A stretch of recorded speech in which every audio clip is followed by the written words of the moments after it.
ಎಲ್ಲಾ ಗೃಹಲಕ್ಷ್ಮಿಯರಿಗೂ ಕೂಡ 2,000 ಪ್ಲಸ್ 2,000 ಅಂದ್ರೆ 4,000 ರೂಪಾಯಿ ಬಾಕಿ ಹಣ ಜಮೆ ಆಗ್ತಾ ಇದೆ. ನಿಮ್ಮ ಅಕೌಂಟ್ಗೆ ಇನ್ನೂ ಕೂಡ ಹಣ ಬಂದಿಲ್ಲ ಅಂದ್ರೆ ಏನ್ ಮಾಡಬೇಕು? ನೀವು ಕೂಡ ಗೃಹಲಕ್ಷ್ಮಿ ಫಲಾನುಭವಿಗಳಾಗಿದ್ರೆ ನಿಮಗೂ ಕೂಡ ಹಣ ಬಂದಿದ್ರೆ ಬೇಗನೆ ವಿಡಿಯೋಗೆ ಲೈಕ್ ಮಾಡಿ, ಕಮೆಂಟ್ ಕೂಡ ಮಾಡ್ತಾ ಇರಿ. ಮತ್ತೊಂದು ಗುಡ್ ನ್ಯೂಸ್ ಕೂಡ ಗೃಹಲಕ್ಷ್ಮಿಯರಿಗೆ ಬಂದಿದೆ. ಇನ್ನು ರೇಷನ್ ಕಾರ್ಡ್ ಇದ್ದವರಿಗೆ ಒಂದು ದೊಡ್ಡ ಬ್ರೇಕಿಂಗ್ ನ್ಯೂಸ್ ಅಂತ ಹೇಳ್ಬಹುದು. ಒಂದು ಕಡೆಗೆ ಮತ್ತೆ BPL ಕಾರ್ಡ್ಗಳು ರದ್ದಾಗೋದಕ್ಕೆ ಶುರುವಾಗಿದ್ದಾವೆ, ಮತ್ತೊಂದು ಕಡೆಗೆ ಇಂದಿರಾ ಕಿಟ್ ವಿತರಣೆ ಬಗ್ಗೆ ಒಂದು ದೊಡ್ಡ ಅಪ್ಡೇಟ್ ಕೂಡ ಸಿಕ್ಕಿರುವಂತದ್ದು ವೀಕ್ಷಕರೇ. ಹಾಗಾದ್ರೆ ಪ್ರತಿಯೊಂದನ್ನು ಕೂಡ ಡೀಟೇಲ್ ಆಗಿ ವಿಡಿಯೋದಲ್ಲಿ ಮಾಹಿತಿ ನೋಡೋಕ್ಕಿಂತ ಮುಂಚೆ ಮತ್ತೊಂದು ಇಂಪಾರ್ಟೆಂಟ್ ಬ್ರೇಕಿಂಗ್ ನ್ಯೂಸ್ ಕೂಡ ಬರ್ತಾ ಇದೆ. ಅದೇನಪ್ಪಾ ಅಂದ್ರೆ, ನಿಮ್ಮ ಹತ್ರ ಬೈಕ್ ಇರಲಿ, ಕಾರ್ ಇರಲಿ, ವಾಹನ ಇರಲಿ ವೀಕ್ಷಕರೇ, ಹೈಕೋರ್ಟ್ ಇಂದ ಒಂದು ಮಹತ್ವದ ಒಂದು ಹೇಳಿಕೆ ಬಂದಿದೆ. ಈ ಒಂದು ಚಿಕ್ಕ ತಪ್ಪು ನೀವು ಮಾಡಿದ್ರೆ ನೀವು ದೊಡ್ಡ ಪರಿಣಾಮದಲ್ಲಿ ಸಮಸ್ಯೆ ಅನುಭವಿಸಬಹುದು. ಆ ತಪ್ಪು ನೀವು ಮಾಡಬಾರದು ಅಂದ್ರೆ ಹೈಕೋರ್ಟ್ ಏನಂತ ಸ್ಪಷ್ಟನೆ ಕೊಟ್ಟಿದೆ. ಬೈಕು, ಕಾರು, ವಾಹನ ಇದ್ದವರಿಗಂತೂ ಇದು ತುಂಬಾ ಇಂಪಾರ್ಟೆಂಟ್ ವಿಡಿಯೋ ಆಗಿರೋದ್ರಿಂದ ವಿಡಿಯೋನ ದಯವಿಟ್ಟು ಪೂರ್ತಿಯಾಗಿ ನೋಡ್ತಾ ಇರಿ. ಇನ್ನು ವೀಕ್ಷಕರೇ, ನಾಲ್ಕನೇದಾಗಿ ನಿಮ್ಮ ಹತ್ರ ಏರ್ಟೆಲ್ ಸಿಮ್ ಇರ್ಬೋದು, ಜಿಯೋ ಇರ್ಬೋದು, ವೋಡಾಫೋನ್ ಇರ್ಬೋದು, ನಿಮಗೂ ಕೂಡ ಒಂದು ಭರ್ಜರಿ ಸಿಹಿ ಸುದ್ದಿ ಬಂದಿದೆ.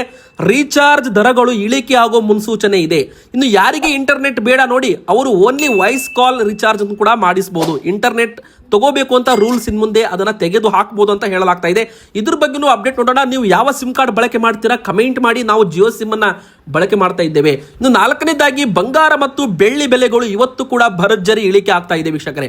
ನೀವೇನಾದ್ರೂ ಆಭರಣ ತಗೋಬೇಕು, ಚಿನ್ನಾಭರಣ ಖರೀದಿ ಮಾಡಬೇಕು, ಮನೆಯಲ್ಲಿ ಮದುವೆ ಇದೆ, ಮುಂಜೆ ಇದೆ, ಏನಾದ್ರೂ ಖರೀದಿ ಮಾಡಬೇಕು ಅಂತ ಪ್ಲಾನ್ ಮಾಡ್ತಾ ಇದ್ರೆ ಈಗ ತಗೋಬೇಕಾ ಬೇಡವಾ? ಮತ್ತಷ್ಟು ಇಳಿಕೆ ಆಗುತ್ತಾ ಬಂಗಾರ ಬೆಳ್ಳಿ ಬೆಲೆ? ಅದನ್ನು ಕೂಡ ನೋಡೋಣ. ಎಷ್ಟು ಇಳಿಕೆ ಆಗಿದೆ ಅದು ಕೂಡ ನೋಡೋಣ.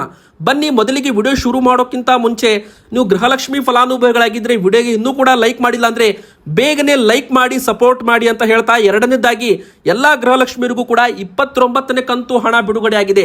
29ನೇ ಕಂತು ಹಣ ನಿಮಗೆ ಅಕೌಂಟ್ಗೆ ಜಮೆ ಆಗಿದ್ರೆ ಬೇಗನೆ ಕಮೆಂಟ್ ಅಲ್ಲಿ ಎಸ್ ಅಂತ ಕಮೆಂಟ್ ಮಾಡಿ. 29ನೇ ಕಂತು ಹಣ ಬಂದಿದೆ ಅಂತ ಕಮೆಂಟ್ ಮಾಡಿ. ಬಂದಿಲ್ಲ ಅಂದ್ರೆ ಬಂದಿಲ್ಲ ಅಂತಾನೂ ಕೂಡ ಕಮೆಂಟ್ ಮಾಡಿ ವೀಕ್ಷಕರೇ. ಯಾಕಂದ್ರೆ ನಿಮ್ಮ ಒಂದು ಕಮೆಂಟ್ ಇಂದ ಪ್ರತಿಯೊಬ್ಬರಿಗೂ ಕೂಡ ತುಂಬಾ ಸಹಾಯವಾಗುತ್ತೆ. ನಾವು ಕೂಡ ಇಲ್ಲಿ ತುಂಬಾ ಇನ್ಫಾರ್ಮೇಶನ್ ಕಲೆಕ್ಟ್ ಮಾಡಿದ್ದೇವೆ. 28ನೇ ಕಂತು ಹಣವನ್ನ ಬಿಡುಗಡೆ ಮಾಡಲಾಗಿತ್ತು. 28ನೇ ಕಂತು ಹಣ ಜಮೆ ಆಗೋದಕ್ಕೆ ಶುರುವಾಗಿತ್ತು. ಇದರ ನಡುವೆ 29ನೇ ಕಂತು ಹಣ ಕೂಡ ಗೃಹಲಕ್ಷ್ಮಿಯರಿಗೆ ಜಮೆ ಆಗ್ತಾ ಇದೆ. 29ನೇ ಕಂತು ಹಣದ ಬಗ್ಗೆ ಸರ್ಕಾರದಿಂದ ಅಧಿಕೃತ ಅಪ್ಡೇಟ್ ಆದ್ರೂ ಬಂದಿಲ್ಲ. ಆದ್ರೂ ಕೂಡ ಹಣ ಬಂದಿದೆ ಅಂತ ಕಮೆಂಟ್ ಗಳ ಮೂಲಕ ಗೃಹಲಕ್ಷ್ಮಿಯವರು ಕಮೆಂಟ್ ಮಾಡ್ತಾ ಇರೋದೇ ಇಲ್ಲಿ ಕನ್ಫ್ಯೂಷನ್ ಆಗಿದೆ. ಅದಕ್ಕಂದ್ರೆ ಇಲ್ಲಿ ಕೆಲವೊಬ್ಬರಿಗೆ ಬಂದಿದೆ, ಕೆಲವೊಬ್ಬರಿಗೆ ಬಂದಿಲ್ಲ. ಹೀಗಾಗಿ ಬಾಕಿ ಕಂತು ಸರ್ಕಾರ ಹಣ ಬಿಡುಗಡೆ ಮಾಡ್ತಾ ಇದೆಯಾ? ಇಲ್ಲಿ ಮೊನ್ನೆ ಮುಖ್ಯಮಂತ್ರಿ ಸಿದ್ದರಾಮಯ್ಯನವರು ಕೂಡ ದಾವಣಗೆರೆಯಲ್ಲಿ ಬಾಕಿ ಕಂತು ಹಣ ಬಿಡುಗಡೆ ಮಾಡೋದಿದೆ, ಆದಷ್ಟು ಬೇಗನೆ ಬಿಡುಗಡೆ ಮಾಡ್ತೀವಿ ಅಂತ ಒಂದು ಗುಡ್ ನ್ಯೂಸ್ ಕೂಡ ಕೊಟ್ಟಿದ್ದಾರೆ. 2 ತಿಂಗಳದ್ದು ಬಾಕಿ ಇದೆ, ಅದನ್ನು ಕೂಡ ಕೊಡ್ತೀವಿ ಅಂತ ಘೋಷಣೆ ಮಾಡಿದ್ರು. ಮತ್ತೊಂದು ಕಡೆಗೆ ದಾವಣಗೆರೆ ದಕ್ಷಿಣ ಮತ್ತು ಬಾಗಲಕೋಟೆ ಜಿಲ್ಲೆಗಳ ಉಪ ಚುನಾವಣೆ ನಡೆಯುತ್ತಿರುವ ವೇಳೆ ರಾಜ್ಯ ಸರ್ಕಾರದ ಗ್ಯಾರಂಟಿ ಯೋಜನೆಗಳ ಅನುದಾನ ಬಿಡುಗಡೆ ಮಾಡಿದ್ದಕ್ಕೆ ವಿವರಣೆ ಕೊಡಬೇಕು ಅಂತ ಕೇಂದ್ರ ಚುನಾವಣಾ ಆಯೋಗದ ಕ್ರಮಕ್ಕೆ ಮುಖ್ಯಮಂತ್ರಿ CM ಸಿದ್ದರಾಮಯ್ಯನವರು ಕೂಡ ತೀವ್ರ ಅಸಮಾಧಾನವನ್ನು ವ್ಯಕ್ತಪಡಿಸಿದ್ದಾರೆ. ಅಂದ್ರೆ ಗ್ಯಾರಂಟಿ ಯೋಜನೆಗಳ ಒಂದು ಹಣ ಬಿಡುಗಡೆ ಮಾಡಿದ್ದಾರೆ. ಚುನಾವಣೆ ಸಂದರ್ಭದಲ್ಲಿ ಆ ಒಂದು ನೀತಿ ಸಂಹಿತೆ ಜಾರಿ ಇರೋದ್ರಿಂದ ಈ ಒಂದು ಹಣವನ್ನ ಬಿಡುಗಡೆ ಮಾಡಬಾರದು ಅಂತ ಇಲ್ಲಿ ಮೊದಲೇ ಒಂದು ಅರ್ಜಿ ಕೂಡ ಹೋಗಿತ್ತು ಹೈಕೋರ್ಟ್ ಅಲ್ಲಿ. ಸರ್ಕಾರ ಬಾಕಿ ಹಣ ಬಿಡುಗಡೆ ಮಾಡಿದ್ದು ಮತದಾರರನ್ನ ಸೆಳೀತಾ ಇದೆ ಅಂತ ಒಂದು ಆರೋಪವನ್ನು ಕೂಡ ಮಾಡಲಾಗಿತ್ತು ವೀಕ್ಷಕರೇ. ಇದಕ್ಕೆ ಪ್ರತ್ಯುತ್ತರವಾಗಿ ಮುಖ್ಯಮಂತ್ರಿ ಸಿದ್ದರಾಮಯ್ಯನವರು ಇದು 2023ರ ವಿಧಾನಸಭಾ ಚುನಾವಣೆಯ ಭರವಸೆಯಂತೆ ಜಾರಿಗೆ ತಂದಿರೋ ನಿರಂತರ ಪ್ರಕ್ರಿಯೆಗಳಾಗಿವೆ. ಫಲಾನುಭವಿಗಳಿಗೆ ಪಾರದರ್ಶಕವಾಗಿ ಹಣವನ್ನ ವರ್ಗಾವಣೆ ಮಾಡ್ತಿದ್ದೀವಿ ಅಂತ ಸ್ಪಷ್ಟವಾಗಿ ಹೇಳಿದ್ದಾರೆ. ಗ್ಯಾರಂಟಿ ಯೋಜನೆಗಳನ್ನ ಆಮಿಷ ಎಂದು ಪರಿಗಣಿಸುವುದನ್ನ ಕಟುವಾಗಿ ಟೀಕಿಸಿರುವ CM ಅವರು ಇದು ಆಡಳಿತದ ಒಂದು ಭಾಗ ಹಾಗೂ ಮಾನವ ಘನತೆ ಮತ್ತು ಆರ್ಥಿಕ ಸಬಲೀಕರಣಕ್ಕೆ ಪೂರಕವಾದ ನೇರ ಹೂಡಿಕೆಯಾಗಿದೆ ಅಂತ ಇಲ್ಲಿ ಒಂದು ಪ್ರತ್ಯುತ್ತರವನ್ನು ಕೂಡ ಕೊಟ್ಟಿದ್ದಾರೆ. ಹಾಗಾದ್ರೆ ಬಾಕಿ ಕಂತು ಹಣ ಬಿಡುಗಡೆ ಆಗಿದೆಯಾ ಎಂಬುವ ಪ್ರಶ್ನೆ. ಸರ್ಕಾರದಿಂದ ಅಧಿಕೃತವಾಗಿ ಬಾಕಿ ಕಂತು ಹಣ ಬಿಡುಗಡೆ ಮಾಡಿದ್ದೀವಿ ಅಂತ ಎಲ್ಲೂ ಕೂಡ ಘೋಷಣೆ ಇಲ್ಲ. ಆದ್ರೂ ಕೂಡ ಗೃಹಲಕ್ಷ್ಮಿಯರಿಗೆ ಹಣ ಬರ್ತಾ ಇದೆ ಅಂತ ಕಮೆಂಟ್ ಮಾಡ್ತಾ ಇದ್ದಾರೆ. ನೀವು ಕೂಡ ಕಮೆಂಟ್ ಮಾಡಿ. ಒಮ್ಮೆ ಬಾರಿ ನಿಮ್ಮ ಅಕೌಂಟ್ ಕೂಡ ಚೆಕ್ ಮಾಡಿಕೊಳ್ಳಿ ವೀಕ್ಷಕರೇ. ಕಳೆದ 2-3 ದಿನದ ಹಿಂದೆ ಅಥವಾ ಹಣ ಬಂದಿದ್ರೆ ಕಮೆಂಟ್ ಅಲ್ಲಿ ತಿಳಿಸಿ. ಇನ್ನು ಬಂದಿಲ್ಲ ಅಂದ್ರೆ ಯಾರು ಕೂಡ ಚಿಂತೆ ಮಾಡಲೇಬಾರದು. ಯಾಕಂದ್ರೆ ಹಣ ಇನ್ನು ಜಮೆ ಆಗ್ಬೇಕಂದ್ರೆ 12-13 ದಿನ ಬೇಕಾಗುತ್ತೆ.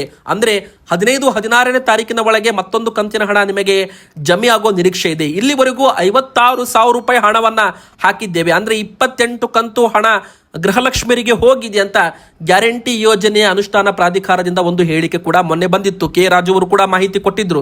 ಅದೇ ತರ ವೀಕ್ಷಕರೇ, ಇಲ್ಲಿ ಮುಖ್ಯವಾಗಿ ಹೇಳ್ಬೇಕಂದ್ರೆ ಈಗ ಮುಂದಿನ ಕಂತಿನ ಹಣ, ಈಗ ಬಾಕಿ ಕಂತು ಹಣ ಯಾವಾಗ ಜಮೆ ಆಗುತ್ತೆ, ಈ ಒಂದು ಹಣಕ್ಕೋಸ್ಕರ ಗೃಹಲಕ್ಷ್ಮಿಯವರು ಕಾಯ್ತಾ ಇದ್ರು. ಈಗ ಹಣ ಜಮೆ ಆಗೋ ಪ್ರಕ್ರಿಯೆ ಪ್ರಾರಂಭವಾಗಿದೆ. ಹೀಗಾಗಿ ಒಮ್ಮೆ ಬಾರಿ ನಿಮ್ಮ ಅಕೌಂಟ್ ಚೆಕ್ ಮಾಡಿಕೊಳ್ಳಿ. ಇನ್ನು ಹಣ ಬಂದಿಲ್ಲ ಅಂದ್ರೆ ನಿಮ್ಮ ಬ್ಯಾಂಕ್ ಅಕೌಂಟ್ ಆಕ್ಟಿವ್ ಆಗಿರಬೇಕು. ಮತ್ತೆ ಕಡ್ಡಾಯವಾಗಿ KYC ಅಂದ್ರೆ ನಿಮ್ಮ ಒಂದು ಬ್ಯಾಂಕ್ ಅಕೌಂಟ್ಗೆ ಆಧಾರ್ ಸೀಡಿಂಗ್ ಅಥವಾ NPCI ಮ್ಯಾಪಿಂಗ್ ಕಡ್ಡಾಯವಾಗಿ ಆಗಿರಬೇಕು ಅಂತ ಇಲ್ಲಿ ಹೇಳಲಾಗಿದೆ. NPCI ಮ್ಯಾಪಿಂಗ್ ಆಗಿಲ್ಲ ಅಂದ್ರೆ ನಿಮ್ಮ ಒಂದು DBT ಮೂಲಕ ಹಣ ಬರೋದಿಲ್ಲ ಅಂತ ಹೇಳ್ಬೋದು. ಇನ್ನು ರೇಷನ್ ಕಾರ್ಡ್ ಮೇಲೆ ಗೃಹಲಕ್ಷ್ಮಿ ಹೆಸರು APL ಕಾರ್ಡ್ ಇರಲಿ, BPL ಕಾರ್ಡ್ ಇರಲಿ, ಅಂತ್ಯೋದಯ ಇರಲಿ, ಹೆಸರು ಯಜಮಾನಿ ಸ್ಥಾನದಲ್ಲಿ ಇರಬೇಕು ಅಂತ ಹೇಳಲಾಗಿದೆ. ಯಜಮಾನಿ ಸ್ಥಾನದಲ್ಲಿ ಇಲ್ಲ ಅಂದ್ರೆ ಅಂತ ಅಕೌಂಟಿಗೆ ಹಣ ಬರೋದಿಲ್ಲ ಅಂತಾನು ಕೂಡ ಇಲ್ಲಿ ಹೇಳಬಹುದು ವೀಕ್ಷಕರೇ. ತೆರಿಗೆ ಪಾವತಿದಾರರಿಗೂ ಕೂಡ ಹಣ ಬರೋದಿಲ್ಲ ಅಂತ ಹೇಳಲಾಗಿದೆ. ಈಗ ಮತ್ತೊಂದು ದೊಡ್ಡ ಬ್ರೇಕಿಂಗ್ ನ್ಯೂಸ್ ಏನಂತ ನೋಡೋಣ. ದಿಢೀರ್ ಅಂತ 15 ಲಕ್ಷ BPL ಕಾರ್ಡುಗಳು ಮತ್ತೆ ಈಗ ಡಿಲೀಟ್ ಆಗೋದಕ್ಕೆ ಮುಂದಾಗಿದ್ವೆ. ಅಂದ್ರೆ ಆಹಾರ ಮತ್ತು ನಾಗರಿಕ ಪೂರೈಕೆ ಇಲಾಖೆ ಹಳೆಯ ಮಾನದಂಡಗಳನ್ನ ಆಧರಿಸಿ ಮತ್ತೊಮ್ಮೆ BPL ಕಾರ್ಡುಗಳನ್ನ ರದ್ದು ಮಾಡಬಹುದು. ಆದ್ರೆ ಯಾರದಾದ್ರೂ ನೈಜ BPL ಕಾರ್ಡುಗಳು ಡಿಲೀಟ್ ಆಗಿದ್ರೆ ಅಥವಾ ನಿಮ್ದು ಕೂಡ ನೀವು ಬಡವರಾಗಿದ್ದು BPL ಕಾರ್ಡು ನಿಮ್ದು APL ಕಾರ್ಡ್ಗೆ ವರ್ಗಾವಣೆ ಆಗಿದ್ರೆ ವೀಕ್ಷಕರೇ, ತಹಶೀಲ್ದಾರ್ ಆಫೀಸಲ್ಲಿ ನೀವು ಮತ್ತೆ ಅರ್ಜಿಯನ್ನು ಹಾಕಿದ್ರೆ 15 ದಿನದ ಒಳಗೆ ಚೆಕ್ ಮಾಡಿ ಮತ್ತೆ BPL ಕಾರ್ಡ್ ಕೊಡ್ತೀವಿ ಅಂತ ಆಹಾರ ಸಚಿವರು KH ಮುನಿಯಪ್ಪ ಅವರು ಒಂದು ಭರವಸೆಯನ್ನು ಕೂಡ ಇಲ್ಲಿ ಕೊಟ್ಟಿರುವಂತದ್ದು. ಈಗ ಮುಖ್ಯವಾದ ಪ್ರಶ್ನೆ ಏನಪ್ಪಾ ಅಂದ್ರೆ, ಯಾವೆಲ್ಲ ಮಾನದಂಡಗಳು ಇದ್ದಾವೆ? ಈಗ ನೋಡಿ, ತುಂಬಾ ಜನ ಮನೆ, ಮಳಿಗೆ, ಅಂಗಡಿ, ಕಟ್ಟಡಗಳನ್ನ ಬಾಡಿಗೆಗೆ ನೀಡಿ ವರಮಾನ ಪಡಿತಾರೆ, ಪ್ರತಿ ತಿಂಗಳು ಬಾಡಿಗೆ ಪಡಿತಾರಲ್ಲ, ಅವರು ಕೂಡ APL ಕಾರ್ಡ್ ಹೊರತಾಗಿ BPL ಕಾರ್ಡ್ ಅನ್ನ ಪಡೆದುಕೊಂಡಿದ್ದಾರೆ.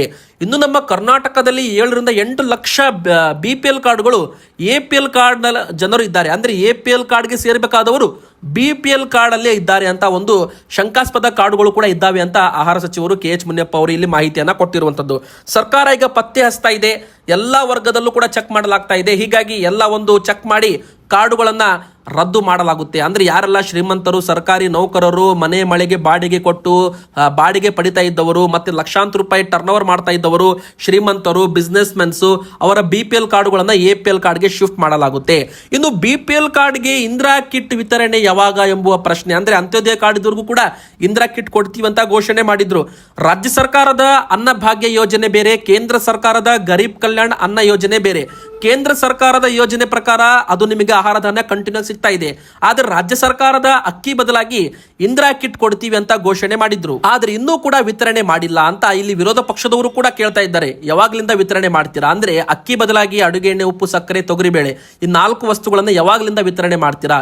ಏಪ್ರಿಲ್ ಕೊನೆ ವಾರದಿಂದ ವಿತರಣೆ ಶುರು ಆಗ್ಬಹುದು. ಪ್ರತಿ ಒಂದು ಕುಟುಂಬಕ್ಕೂ ಕೂಡ ಒಂದು ಇಂದಿರಾ ಕಿಟ್ ಅಂತ ಹೇಳಲಾಗಿದೆ. ಅಂದ್ರೆ ಇಲ್ಲಿ ನಿಮ್ಮ ಹತ್ರ BPL ಕಾರ್ಡ್ ಇರಲಿ, ಅಂತ್ಯೋದಯ ಕಾರ್ಡ್ ಇರಲಿ, 2 ಕಾರ್ಡ್ಗೆ ಮಾತ್ರ ಇಂದಿರಾ ಕಿಟ್ಟು. APL ಕಾರ್ಡ್ ಇದ್ದವರಿಗೆ ಸಿಗಲ್ಲ ಅಂತಾನೆ ಹೇಳ್ಬೋದು.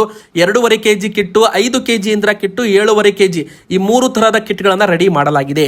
ಇನ್ನು ವೀಕ್ಷಕರೇ, ಈಗ ನೋಡಿ, 3ನೇ ದೊಡ್ಡ ಬ್ರೇಕಿಂಗ್ ನ್ಯೂಸ್. ನಿಮ್ಮ ಹತ್ರ ಬೈಕು, ಕಾರು, ಆ ವಾಹನ ಏನೇ ಕೂಡ ನೀವು ಖರೀದಿ ಮಾಡಿದ್ರೆ, ಮುಂದಿನ ಬರೋ ದಿನಗಳಲ್ಲಿ ಖರೀದಿ ಮಾಡಬೇಕು ಅಂತ ಪ್ಲಾನ್ ಮಾಡ್ತಾ ಇದ್ರೆ, ಅದರಲ್ಲಿ ಮುಖ್ಯವಾಗಿ ಯಾರಾದರೂ ಸೆಕೆಂಡ್ ಹ್ಯಾಂಡ್ ಕಾರವನ್ನ ಮಾರಾಟ ಮಾಡಿದ್ರೆ ಅಥವಾ ಖರೀದಿ ಮಾಡಿದ್ರೆ ಅವರಿಗೂ ಕೂಡ ಇಂಪಾರ್ಟೆಂಟ್ ಅಪ್ಡೇಟ್ ಬಂದಿದೆ. RC ಕಾರ್ಡ್ ಅಲ್ಲಿ ಯಾರ ಹೆಸರು ಇರುತ್ತೆ ನೋಡಿ, ಅವರೇ ಅಪಘಾತಕ್ಕೆ ನೇರವಾದ ಕಾರಣ. ಈಗ ನೋಡಿ, ನೀವು ಒಂದು ಬೈಕ್ ಅಥವಾ ಕಾರ್ ತಗೊಂಡಿರ್ತೀರಾ ಸೆಕೆಂಡ್ ಹ್ಯಾಂಡ್ ಅಲ್ಲಿ, ಮತ್ತೆ ಅದನ್ನ ಬೇರೆಯವರಿಗೆ ಮಾರಾಟ ಮಾಡಿರ್ತೀರಾ, ಅಥವಾ ನೀವು ಏನಾದ್ರೂ ಬೇರೆಯವರಿಗೆ ಒಂದು ವಾಹನ ಮಾರಾಟ ಮಾಡಿರ್ತೀರಾ, ಅವರು ಏನಾದ್ರೂ ಅಪಘಾತ ಮಾಡಿದ್ರೆ ಅದು ನಿಮ್ಮ ಮೇಲೆ ಬರ್ಬೋದು. ಯಾವಾಗ RC ಕಾರ್ಡು ನಿಮ್ಮ ಹೆಸರಲ್ಲಿದ್ರೆ. ಈಗ ನೋಡಿ, ನೀವು ಯಾವಾಗ ವಾಹನ ಮಾರಾಟ ಮಾಡ್ತೀರ ನೋಡಿ, ತಕ್ಷಣವೇ ಆ ಒಂದು RC ಕಾರ್ಡ್ ಅನ್ನು ಕೂಡ ನೀವು ಚೇಂಜ್ ಮಾಡಿಸ್ಬೇಕು. ಅಂದ್ರೆ ನೀವು ಯಾರಿಗೆ ಮಾರಾಟ ಮಾಡಿರ್ತೀರ ನೋಡಿ, 3rd ಪರ್ಸನ್ ಅವರ ಹೆಸರಿಗೆ ಅದನ್ನ ಶಿಫ್ಟ್ ಮಾಡಬೇಕು. ಅದಕ್ಕೆ ಅವರನ್ನ ಮಾಲೀಕರನ್ನಾಗಿ ಮಾಡಬೇಕು.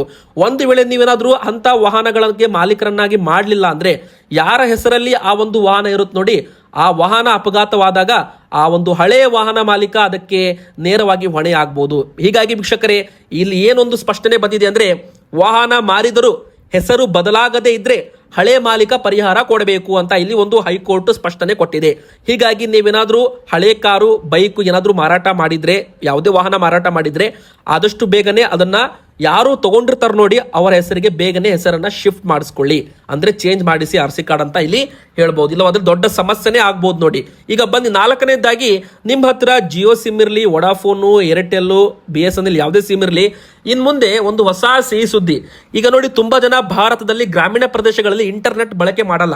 ಆದ್ರೂ ಕೂಡ ಅವರು ಈಗ ಸದ್ಯದ ಪ್ಲಾನ್ ಪ್ರಕಾರ ಇಂಟರ್ನೆಟ್ ಕೂಡ ತಗೋತಾರೆ. ಆದ್ರೆ ಅವರು ಅದನ್ನ ಬಳಕೆನೆ ಮಾಡೋದಿಲ್ಲ. ಹೀಗಾಗಿ ದುಬಾರಿ ಬೆಲೆಗೆ ಇಂಟರ್ನೆಟ್ ಮತ್ತೆ ಇಲ್ಲಿ ರಿಚಾರ್ಜ್ ಆಗ್ತಾ ಇದೆ. ಹೀಗಾಗಿ ಈಗ ಟ್ರೈ ಅಂದ್ರೆ telecom regulatory authority of India ಹೊಸ ನಿಯಮಗಳನ್ನು ಜಾರಿಗೆ ತರಲು ಮುಂದಾಗ್ತಾ ಇದೆ. ರೀಚಾರ್ಜ್ ದರಗಳ ಏರಿಕೆಯಿಂದ ಕೆಂಗೆಟ್ಟಿರುವ ಗ್ರಾಹಕರಿಗೆ ನೆಮ್ಮದಿ ಸುದ್ದಿ ಅಂತಾನೆ ಹೇಳ್ಬೋದು. ಟೆಲಿಕಾಂ ಕಂಪನಿಗಳ ಅತಿಯಾದ ದರ ವಸೂಲಿಗೆ ತಡೆ ಹಾಕಲು ಕೇವಲ ವಾಯ್ಸ್ ಕಾಲ್ಸ್ ಮತ್ತು SMS ಮಾತ್ರ ಬಳಸೋರಿಗೆ ಪ್ರತ್ಯೇಕ ಪ್ಲಾನ್ಗಳನ್ನ ಕೊಡಬೇಕು ಅಂತ ಸೂಚನೆ ಕೊಟ್ಟಿದೆ. ಮತ್ತೆ ಡೇಟಾ ಇಂಟರ್ನೆಟ್ ಆಧಾರಿತವಾಗಿದ್ದು ಅದನ್ನ ತೆಗೆದು ಹಾಕಬೇಕು. ಅಂದ್ರೆ ಇಂಟರ್ನೆಟ್ ಬಳಸದವರು ಕೂಡ ಅನಿವಾರ್ಯವಾಗಿ ಹೆಚ್ಚಿನ ಹಣ ನೀಡಿ ಡೇಟಾ ಪ್ಯಾಕ್ ಅನ್ನ ತಗೋತಾ ಇದ್ದಾರೆ. ಹೀಗಾಗಿ ಡೇಟಾ ಇಲ್ಲದ ಕೇವಲ ವಾಯ್ಸ್ ಕಾಲ್ಸ್ ಮತ್ತು SMS ಒಳಗೊಂಡ ಅಗ್ಗದ ಪ್ಲಾನ್ಗಳು ಮಾರ್ಕೆಟ್ ಅಲ್ಲಿ ಬರಲಿವೆ ಅಂತಾನೆ ಹೇಳ್ಬಹುದು. ಇನ್ನು ವೀಕ್ಷಕರೇ, ಮುಖ್ಯವಾಗಿ ಹೇಳ್ಬೇಕಂದ್ರೆ ಯಾರು ಇಂಟರ್ನೆಟ್ ಬಳಕೆ ಮಾಡಲ್ಲ ಅವ್ರು ಇಂಟರ್ನೆಟ್ ತಗೋಬಾರ್ದು. ಈ ತರ ಒಂದು ಹೊಸ ಪ್ಲಾನ್ಸ್ ಗಳು ಬರ್ತಾ ಇದ್ದಾವೆ. ರಿಚಾರ್ಜ್ ದರಗಳು ಇಳಿಕೆ ಆಗೋ ಮುನ್ಸೂಚನೆ ಅಂತಾನೆ ಹೇಳ್ಬಹುದು. ಇನ್ನು ವೀಕ್ಷಕರೇ, ಬಂಗಾರ ಮತ್ತು ಬೆಳ್ಳಿ ಬೆಲೆ ಭರ್ಜರಿ ಇಳಿಕೆ ಆಗ್ತಾ ಇದೆ. ವೀಕ್ಷಕರೇ, ಹೌದು, ಈಗಾಗಲೇ ಯುದ್ಧ ಪರಿಣಾಮ ಈಗ ನೋಡಿ, ಅಮೆರಿಕ ಇರಾನ್ ದೇಶ ನಡುವೆ ಯುದ್ಧ ಇತ್ತಲ್ಲ, ಅದು ಈಗ ಸೀಸ್ ಫೈರ್ ಕದನ ವಿರಾಮ ಘೋಷಣೆ ಆಗಿದೆ. 14 ದಿನದವರೆಗೂ ಯಾವುದೇ ರೀತಿ ಯುದ್ಧ ನಡೆಯಲ್ಲ. ಜಾಗತಿಕ ಅನಿಶ್ಚಿತತೆ ಕಡಿಮೆ ಆಗಿದೆ. ಬಂಗಾರದಲ್ಲಿ ಹೂಡಿಕೆ ಮಾಡುವವರ ಸಂಖ್ಯೆ ಕೂಡ ಕಡಿಮೆ ಆಗಲಿದೆ ಅಂತ ತಜ್ಞರು ಹೇಳಿದ್ದಾರೆ. ಹೀಗಾಗಿ ಬಂಗಾರ ಬೆಳ್ಳಿ ಬೆಲೆ ಮುಂದಿನ ಬರೋ ದಿನಗಳಲ್ಲಿ ಇಳಿಕೆ ಕಾಣಬಹುದು ಅಂತಾನೂ ಕೂಡ ಇಲ್ಲಿ ಹೇಳ್ಬೋದು. ಇದರ ಬೆನ್ನಲ್ಲೇ ಒಂದೇ ದಿನ ಮತ್ತೆ 3,000 ರೂಪಾಯಿ ಬಂಗಾರದ ಬೆಲೆ ಇಳಿಕೆ ಆಗಿದೆ. 1,55,000 ರೂಪಾಯಿದ್ದು ಇವತ್ತು 1,51,500 ರೂಪಾಯಿ ಆಗಿದೆ. 10 ಗ್ರಾಮ್ 24 ಕ್ಯಾರೆಟ್ ಚಿನ್ನದ ಬೆಲೆ ಈಗ 1,51,500 ರೂಪಾಯಿ ಆಗಿದೆ.